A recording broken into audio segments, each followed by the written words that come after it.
I think we have been evolving the technologies of contextuals for a very long time. When I joined SIGTAG, we were doing like what I call today the basic of contextual, and we were trying to compete with others in who could understand much better each one of the URLs. At the time, we didn't have the technologies we have today, so we have been evolving our capabilities, and with new technology, there always comes new ideas.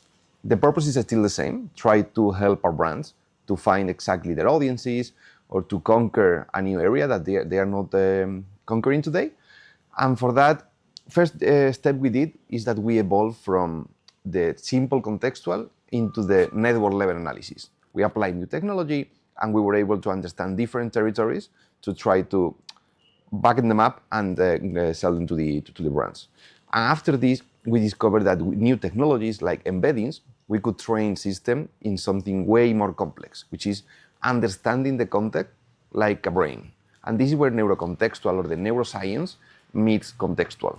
We are able to get all signals, we are able to model it out from using embeddings in order to understand not only what the page is talking about, but also the interest that someone is having when they are reading it, emotion that you feel when you are reading or watching a content, or even the intention of what are you thinking about doing just after you have read or consumed some content.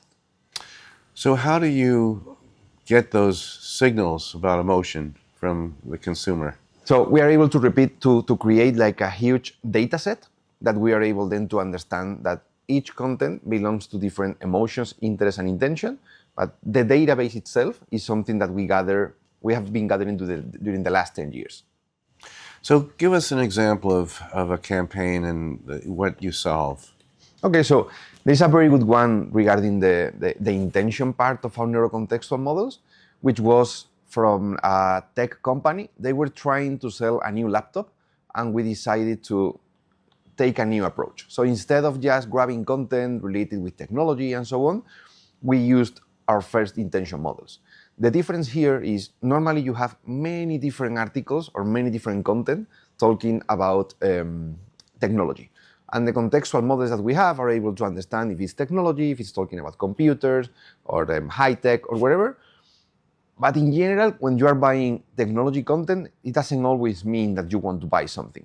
And the difference here is that if we imagine a new article talking about the new processor coming from Intel that is coming in this fall, you are probably interested in that, but you are not going to buy it directly. It's not a high intent article about buying something.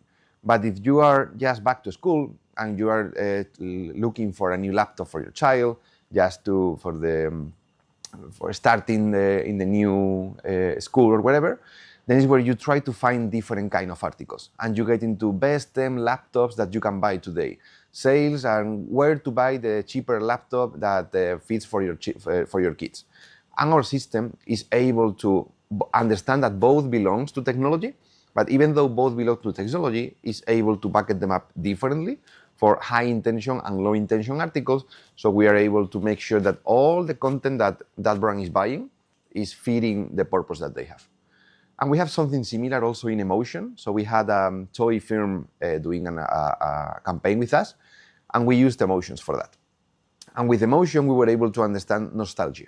And in articles that were talking about 90s and stuff that people feel like nostalgia when they are reading, same thing with content. So we also grouped all the content with shows and cartoons that were typical some time ago. We were able to get all that inventory, package it up, and create neurocontextual audiences that create or capture the nostalgia of people. So talk about shopping. We hear a lot about agents, agentic media, and where does your product sit in terms of agentic media and agents? I think that's a very good question. So as I told you at the beginning, I think when new technologies arise, there are new ideas and new things that we can do for our brands.